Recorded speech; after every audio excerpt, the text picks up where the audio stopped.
Hey, what's going on YouTube?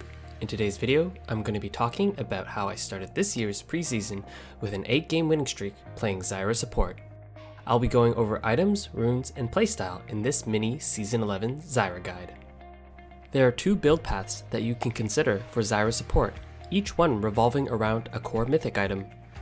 The first build path is the more common build path and involves Liandry's Anguish. This new mythic item synergizes well with Zyra and provides her with the ability to burn down tanks extremely well. Liandry's Anguish provides 20 ability haste, Season 11's cooldown reduction, meaning you can very easily spam plants to harass the enemy team. Buying an early Lost chapter also helps immensely with mana management. Once this mythic item is complete, the Liandry's Torment passive is what makes this item truly a must-buy for Zyra. Dealing damage causes the enemy to burn for an extended period of time. Every second in a teamfight, the burn damage equates to roughly 30 to 40 damage per second to each champion affected. On top of this, your enemies will lose up to 15% magic resistance, meaning your plants and abilities will start to nearly apply true damage to your opponents.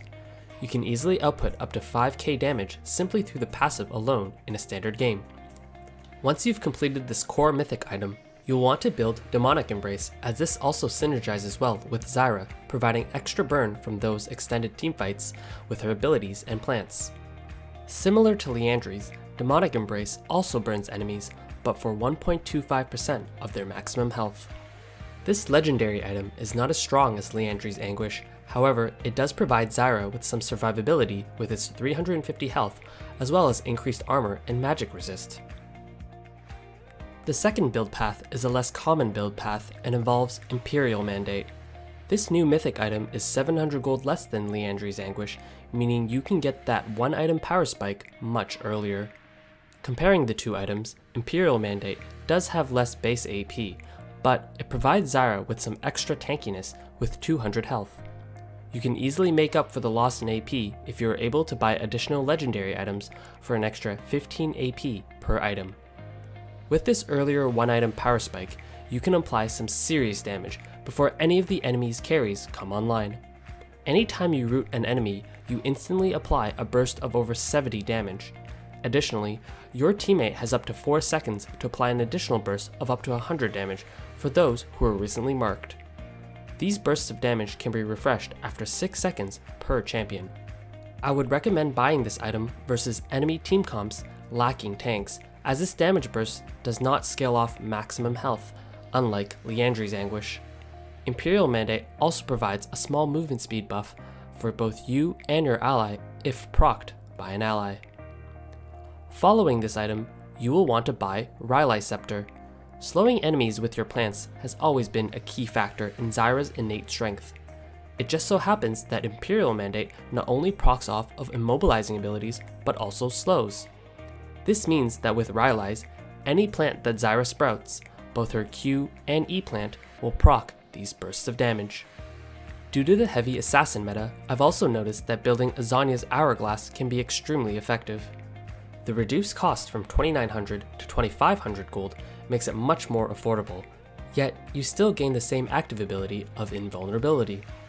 Staying alive and avoiding CC and burst abilities from enemies means that you have additional time to sprout your plants for maximum damage. Although assassins do dish out a lot of damage, if you can avoid their initial burst attempt and killing you, there is no doubt that you will be able to out DPS them after you come out of stasis. Lastly, I want to touch upon a cheap and cost-effective item that has been reworked in Season 11, Oblivion Orb. Many champions in Season 11 have either innate healing or Omnivamp, also known as lifesteal, in their build path. This means you must buy this 800 gold item to apply grievous wounds on such champions to ensure they can't out-heal your team's damage. Consider sneaking this item into your build path if you find the enemy heals to be overpowering. No longer do us supports need to wait for an 80 carry to buy Executioner's Calling. We can simply take on the duty of anti-healing ourselves. Here are 2 example final builds for Zyra support. For runes, you will want to run a similar page to Season 10. Your keystone rune will be Comet, followed by Manifold Band, Transcendence, and Scorch. In the secondary domination tree, I like to run Cheap Shot for the extra damage off of any CC, and Ultimate Hunter to more often make those game-changing plays. Alternatively, if you want a more bursty rune set, you can also decide to take the Keystone rune Electrocute. This rune page is highly effective against squishy enchanter supports who cannot out-heal your sudden burst from an Electrocute proc. In terms of playstyle for Season 11, you will want to play super aggressive. Since there is so much damage available for any role, you simply need to be the first to act. Even a missed skill shot will result in serious damage as long as there are plants sprouted on the battlefield.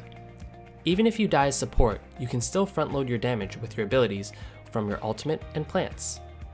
The enemy team will have an extremely hard time disengaging from your plants and the burn damage.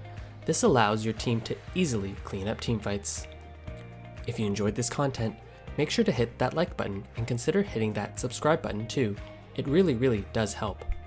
Also, I do stream League on Twitch, so please feel free to come by and hang out with our community. Check the description box below to know when I go live. If you have any thoughts regarding Zyra support or other champions Liandry's Anguish or Imperial Mandate would work well on, please let me know in the comments below. I wouldn't be surprised to see other mage supports such as Morgana, Swain, and Valkaz to also build these core mythic items and act as secondary AP carry threats to dominate Summoner's Rift. Untiltable. Untiltable. Streamers. Untiltable. Untiltable. That's gonna be, fascinating transition.